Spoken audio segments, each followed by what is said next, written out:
Vamos lá, então, aqui terminar, tá, pessoal? Vamos fazer o restinho aqui. Vamos, entra. Opa, entrou. Patogenia, né? Transmissão, muco de sangue, falamos aqui também. Diagnóstico, então. Como se dá o diagnóstico, portanto, das giardias, tá? Então, existe o clínico, né? Em crianças, olha, de 8 meses, de 10 a 12 anos, a diarreia com irritabilidade, insônia, náusea e vômitos, perda de apetite, acompanhada ou não de emagrecimento e dor abdominal. Então, isso é um diagnóstico clínico que pode ser, então, levantado pelo médico, tá? Aí depois nós temos o diagnóstico laboratorial. Então, a partir desse primeiro, o médico pode tirar algumas conclusões. Caso fique dúvida ou ele quer tratar como assim, de repente resolve dessa forma, né? Acabam ficando dessa forma aqui. Mas o laboratorial aí, então, olha, vai confirmar esse exame clínico, né? Então, através de exame de fezes. Então, temos lá, recolhe-se as fezes, se forem fezes formadas, isso é, fezes mais consistentes, então, a gente vai encontrar cistos que podem ser, então, detectados, então, tá? Essas preparações a fresco pelo método diurético de Faust e colaboradores, que eu vou gravar a aula para vocês e vou deixar disponível para vocês naquela primeira aula prática que era desses métodos, então, utilizados como detectores aí de parasitos em fezes, tá, gente? É, fezes, quando as fezes são diarreicas, então, olha, como nas fezes encontra-se os trofozoítos, então esse exame tem que ser meio que de imediato, tá? Recolheu rapidamente, então, se coloca o conservador ali, seja o MIF ou o SAF, né, que utilizam sempre formol a 10% para conservar as estruturas parasitárias que tenham, então, naquela amostra, tá? E, então, são levadas para fazer uma conferência depois. Ou, então, já faz a fresco ali rapidinho, se o técnico ali, né, do laboratório já está disponível, ele faz a fresco e pode colocar o resto para conservar. Então, ele vai ver ali se existe, olha, porque a sobrevivência desses trofozoítos é de 15 a 20 minutos. Então, é muito rápido para achar fresco, tá?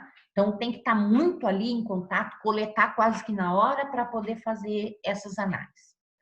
3 amostras fecais em dias alternados, né? Porque muitas vezes você pode eliminar suas fezes, mas eu não achar cisto, tá? Quando é no dia seguinte, eu posso achar, né? Então, por isso que essas análises, para terem, às vezes faz um exame e fala, não tem nada, e se deu como não giardia, então, né? Então, é indicado que se faça em dias alternados, portanto, né, até 3 amostras, então, para que, então, realmente se fale, não era giardia, então, tá? Enteroteste, um outro tipo de testezinho mais complicado, que normalmente usa-se também para tipos de bactéria, tá? E ELISA, que é a detecção, então, de anticorpos específicos, se é que essa pessoa estava está com giardia, ela vai mostrar, então, diante desse teste, o anticorpo específico, então, do antígeno aí, que é da giardia. Epidemiologia, olha, afeta principalmente crianças, né, de 8 meses a 10 a 12 anos em todo o mundo. Isso porque a gente tem dentro dessa faixa de idade os maus hábitos, né, a falta, às vezes não por escolha, né, que às vezes até dá, mas porque criança é isso, brinca, né? Põe a mão nos lugares, depois vai comer, nem lembra que tinha que lavar a mão para comer, porque passou a mão no chão e tudo mais. Então, é complicado. Pessoas de baixo nível econômico, não por ser pobres, gente, tá? De maneira alguma, mas isso aqui muito mais relacionado também, porque a falta de saneamento básico, tá? Falta de água tratada, falta de esgoto, né? Então, tudo isso acarreta e que acaba afetando bastante, tá? Ingestão de cisto na água proveniente de rede pública, com insuficientemente tratada, que a gente já falou, né? Ou por água até mesmo não tratada. Ah, tem uma mina, mas nessa mina, gente, a gente não sabe se ela é cuidada, se ela é fechada, né? Ou se ela é uma mina só que aflora e dali se puxa para uma caixa d'água. Então, um ambiente aberto está exposto a várias contaminações externas que podem chegar nessa água. Atividade sexual entre homossexuais, isso também, gente, resulta da transmissão fecal oral, mas isso por quê? Se não usar também os dispositivos aí de cuidados, então, né, para as relações sexuais, tá? Cistos resiste até 2 meses no meio exterior, em boas condições de umidade e temperatura, e isso acaba causando, né, uma epidemiologia, porque ele tem uma sobrevida bastante longa, então ele tem um tempo para infectar. Sobrevivência durante muito tempo debaixo da unha, tá, gente?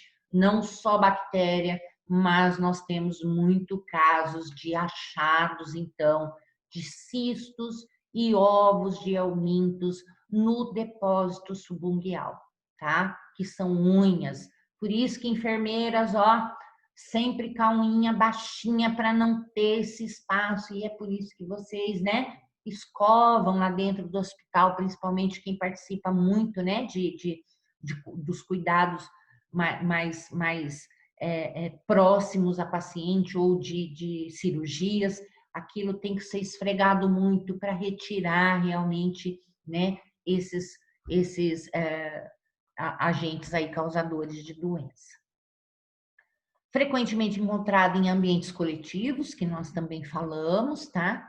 Em relação à profilaxia, o que fazer então para evitar, gente? Higiene pessoal, principalmente lavar as mãos, destino correto das fezes em fossas, né? Então, ter rede de esgoto.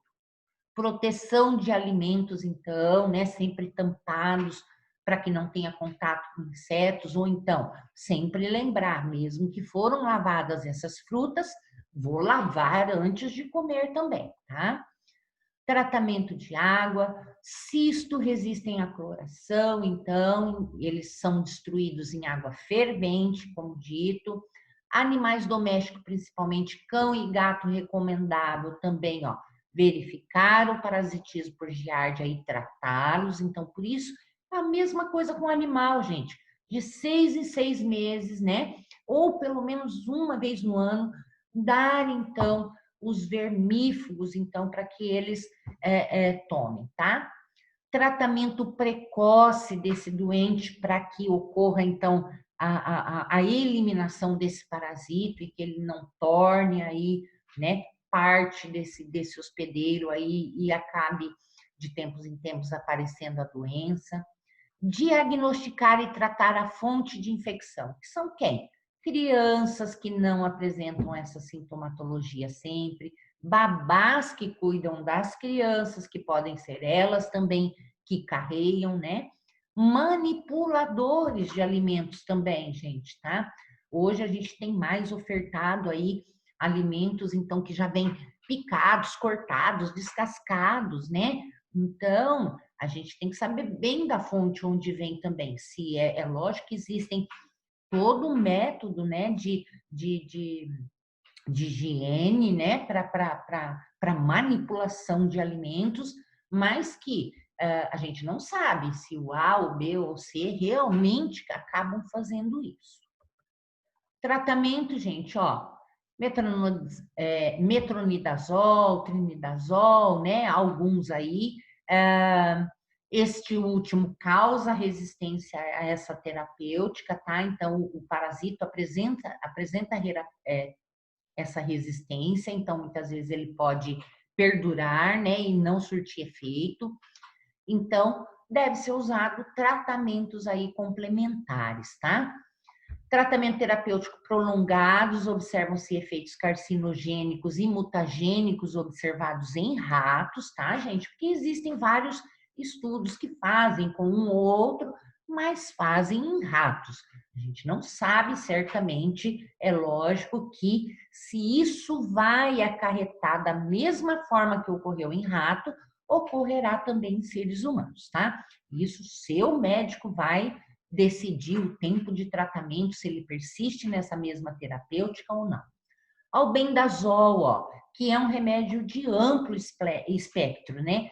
Ele é tão eficaz quanto qualquer outro, então, aqui no tratamento da infecção da giardia, tá? Com vantagem de apresentar poucos efeitos colaterais, então. Bom, pessoal, é isso e eu volto agora com um outro, tá? Que é a tricomonas, então. Então, vamos lá na tricomonas. Tricomonas, então, mais um parasito aí que a gente tem, tá, pessoal? Também um protozoário flagelado e que agora a gente muda, então, e nós temos o gênero Tricomonas e nós vamos falar do Tricomonas vaginalis. Opa! Esse aqui, né? Então, temos o Tricomonas aqui, um protozoário flagelado, portanto, tá? A espécie que nos importa, então, é a Tricomonas vaginalis, que ele, então, vai parasitar o trato genito-urinário, tá? Então, na parte genital e urinária. Existem outras espécies também, tá? De tricomonas, que vão ali parasitar a cavidade bucal, gente. Outra espécie que vai intestino e vagina, e temos o Tricomitos fecalis, que ainda se conhece a espécie, mas que é incerta o local de parasitar. Bom, tricomonas vaginalis, qual é a morfologia? Então, nós temos aqui um exemplar dessa tricomonas, né, que também apresenta flagelos, tá, gente? E também uma membrana ondulante. Bom, ela é polimorfa, tá, gente? Pode ser elipsoide ou mais ovais, várias formas, então, tá? E algumas vezes pode se apresentar bastante esféricas também. Capacidade de formar pseudópodos, né? Uma distensão das suas membranas, tá?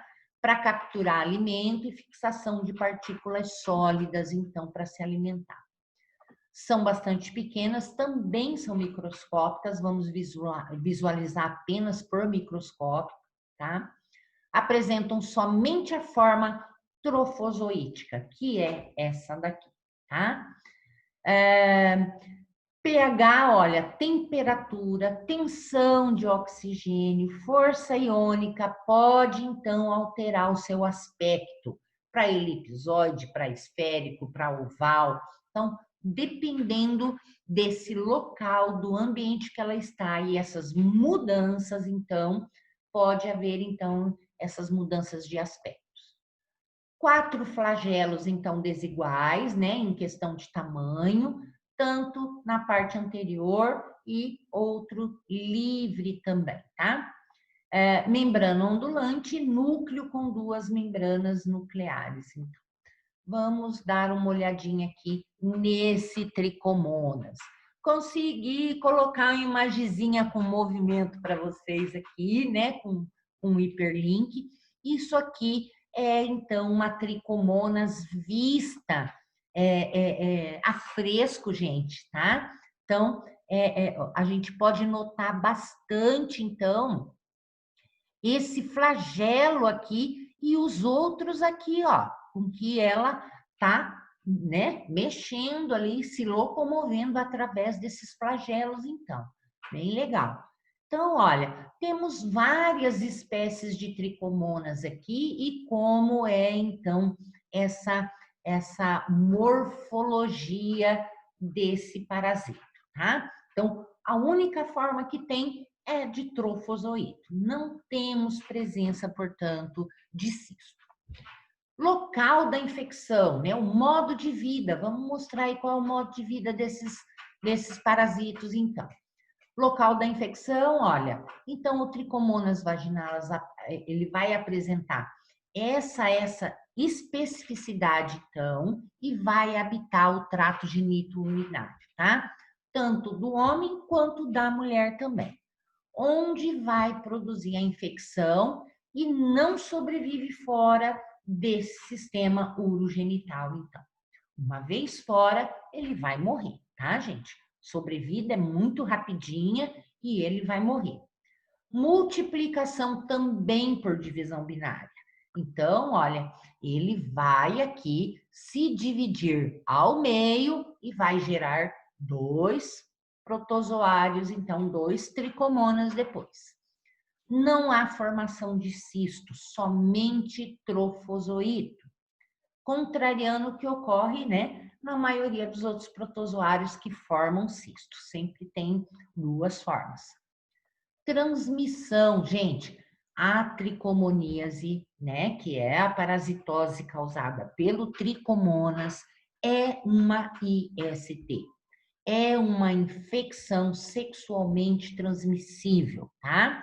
Então, o P vaginalis é transmitido através da relação sexual. Pode sobreviver por mais de uma semana sobre o prepúcio do homem sadio após uma relação sexual com uma mulher infectada. O homem é o vetor da doença. Por quê, gente? Porque nele não causa nada.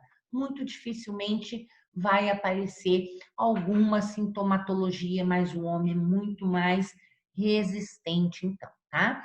Então, o homem é o vetor da doença com a ejaculação. Os tricomonas presentes na mucosa da uretra do homem são levados à vagina pelo esperma. Então, vão infectar outra mulher, tá?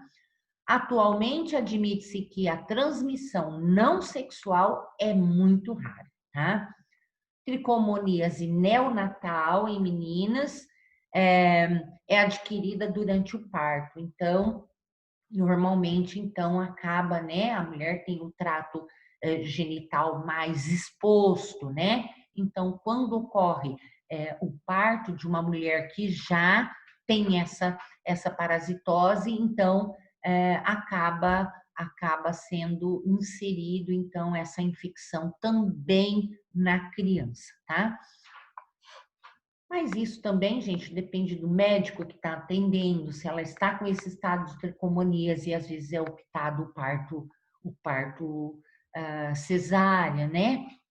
Patologia, o que causa essa parasitose?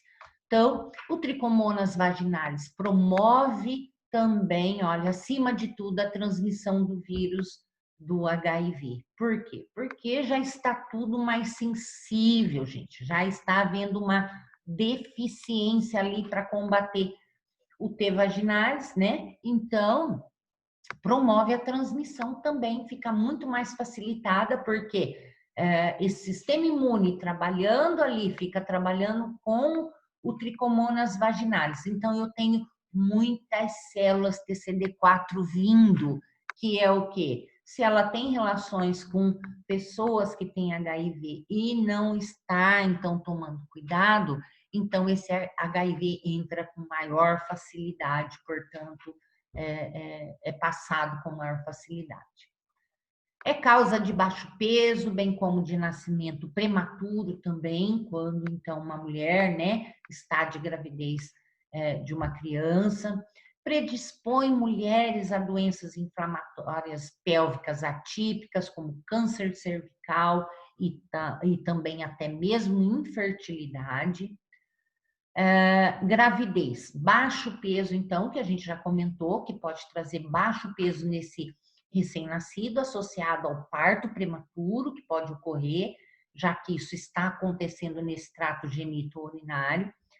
Endometrite pós-parto, pode também causar natimorto e morte neonatal, né? Ou antes ou depois. A resposta inflamatória também gerada pela infecção do Trichomonas vaginalis pode produzir, direta ou indiretamente, as alterações da membrana fetal da decídua, o que acaba, então, gerando aquela membrana que a gente tem da decídua, que é da placenta, tá, gente? Então, pode gerar, então, essa alteração e pode causar um aborto, então, né? Ou a morte aí do nascimento. Fertilidade, olha lá. Patologia também pode atingir, olha, e diminuir a vitalidade dos espermatozoides no homem. Risco de infertilidade é quase 2 vezes maior em mulheres com história de tricomoníase comparado com as que nunca tiveram tal infecção. O tricomonas também, olha, está relacionado com doença inflamatória pélvica que infeta o trato urinário superior, causando resposta inflamatória e que destrói a estrutura tubária e danifica as células ciliadas da mucosa tubária, inibindo a passagem de quem? De espermatozoide ou os óvulos que está saindo, né? Lá e vindo dos ovários para vir para a tuba para poder ser fertilizado. Então, gente, acaba expondo, então, né, esses episódios aí a riscos de infertilidades, então, tá? Mulheres com mais de um episódio, então, de tricomoníase têm maior risco de infertilidade do que aquelas que tiveram um único, então. Transmissão do HIV, né? Então, o Trichomonas vaginalis tipicamente faz surgir uma agressiva resposta imune celular, que eu falei para vocês. Então, olha lá, nesse local que está ocorrendo a inflamação, ocorre a infiltração de leucócitos, inclusive o que eu falei para vocês, né? Que são células aí, ó, TCD4, macrófago, que são as células alvo do HIV. Então, elas estão ali, no ato. E se ainda entra esse vírus HIV, tá facinho de fazer, então, a infecção também por HIV. Pontos hemorrágicos também na mucosa, permitindo o acesso direto do vírus também, né? Para a mucosa, para a corrente sanguínea. Então, opa, gente, desculpa, tá? Só um pouquinho. Só vou cancelar isso aqui. Pronto.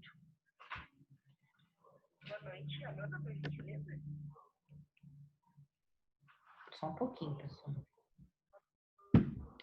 Então, pontos hemorrágicos, já devido a essa inflamação na mucosa, então pode ficar sensível, né? E ter ali realmente exposição de sangue ali, que vai facilitar, portanto, o vírus entrar nessa pessoa que está infectada com tricomonas vaginais, tá? Incubação, olha, sintomas então vão aparecer assim que eu tenho contato com esse parasito. Então, existe uma incubação de 3 a 20 dias, então, tá? Na mulher, a tricomoníase provoca uma vaginite, então, tá caracterizada por corrimento, gente. Então, existe um fluido vaginal bastante intenso, tá? Normalmente, ele vai apresentar uma cor amarela esverdeada, bolhosa, né? Parece que está fervendo, né? Mais internamente.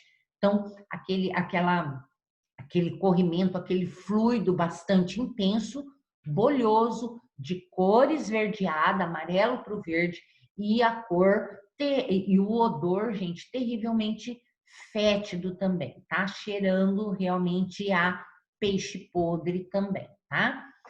Mais frequentemente, ó, no período pós-menstrual, é o período, então, que mais vai estar bastante, assim, intenso.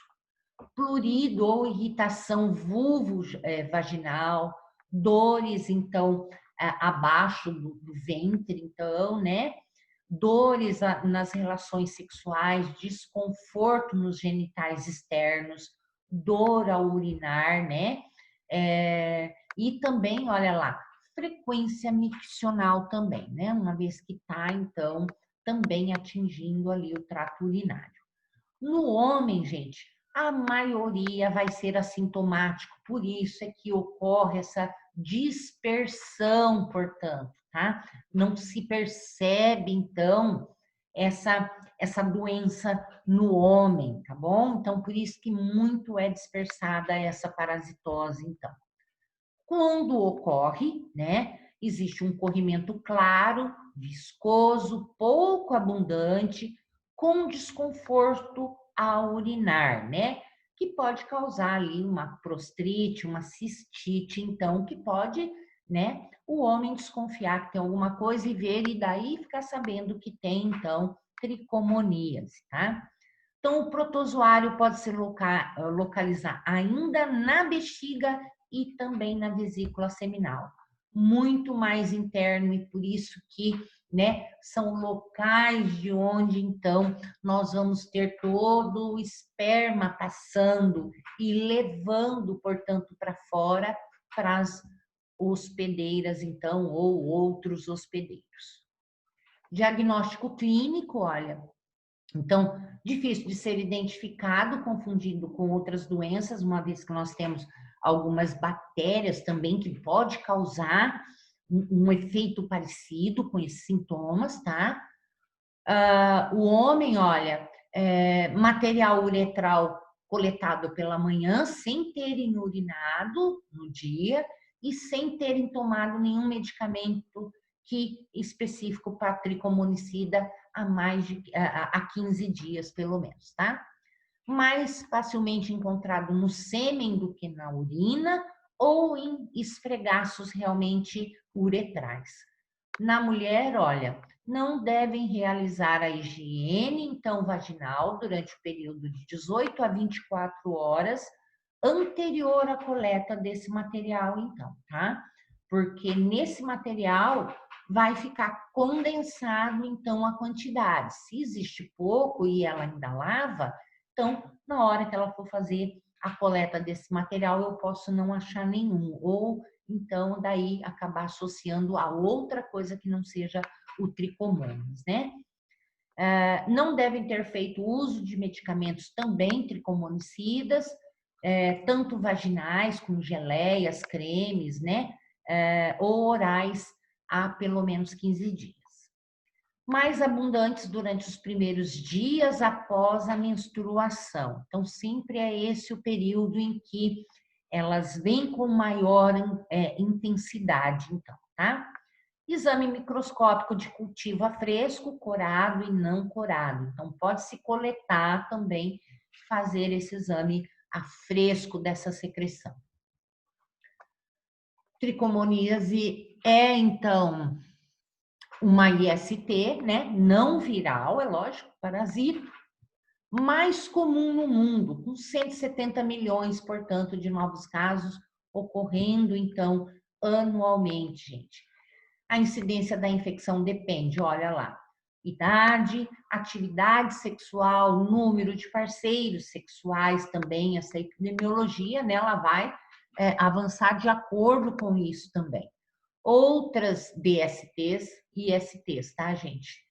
Tem que corrigir aqui. Fase do ciclo menstrual, técnicas de diagnósticos e condições socioeconômicas, né?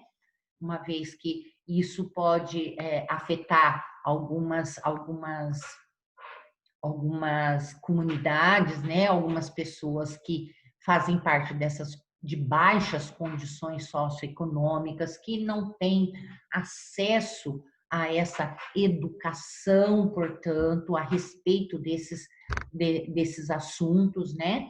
Então, se a pessoa sabe ali, não, ó, se você usar preservativo, você estará protegida, né? Então, falta realmente essa educação, né, de de realmente tornar esse sujeito, essa pessoa, então, a par, então, dessas doenças.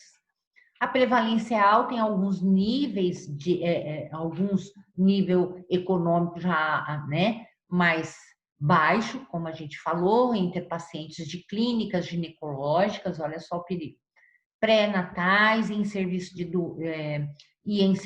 doenças sexualmente transmissíveis. A perpetuação do protozoário, então, parasito, depende da sobrevivência do hospedeiro humano, então, não, a intenção não é matar o hospedeiro, né, mas acaba trazendo muitos transtornos, a princípio, que nem a gente viu, né, auxilia aí infecções por outros organismos patogênicos, né, ou infertilidade, abortos, né. O T. vaginalis pode viver durante 3 horas na urina coletada e 6 horas no sêmen ejaculado também. Profilaxia, gente, como fazer então? Olha lá. Então, preconizam-se estratégias de prevenção às ISTs como prática do sexo seguro, é lógico, que inclui aconselhamentos que auxiliem a população a fazer escolhas sexuais mais apropriadas para a redução do risco de contaminação, né, com esses agentes infecciosos. Não só a giardia, mas com vários. Isso, né, vai acabar, em um você acaba abrangendo mais. Uso de preservativos, tá? Abstinência de contatos sexuais com pessoas infectadas, então. Limitação das complicações, então, patológicas, mediante administração de tratamento imediato e eficaz, tanto para casos sintomáticos como para os assintomáticos. Então, tratamento simultâneo desses parceiros.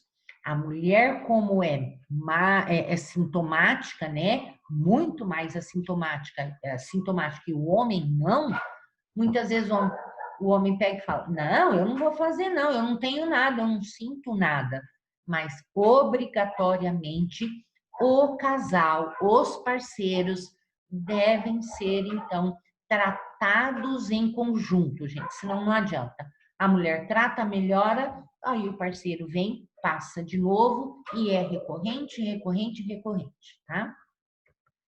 Tratamento, fármacos utilizados, metronidazol, né, que é o Flagyl, tinidazol, omidazol e por aí afora todos os óis aí. Em gestantes, este medicamento não devem ser usados via oral, somente pela aplicação local de cremes, então geleias ou os óvulos, tá? Considera-se que cepas resistentes ao metronidazol já estão por aparecer, né?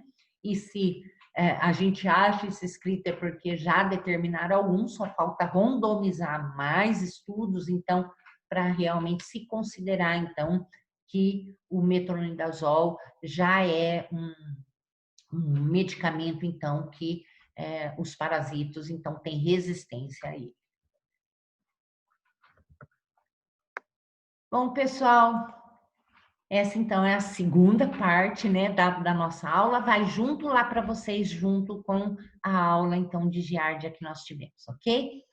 Assistam. Se tiver alguma dúvida, anotem e já logo que a gente entrar na próxima reunião da outra aula, já exponham as dúvidas de vocês para a gente já fazer todo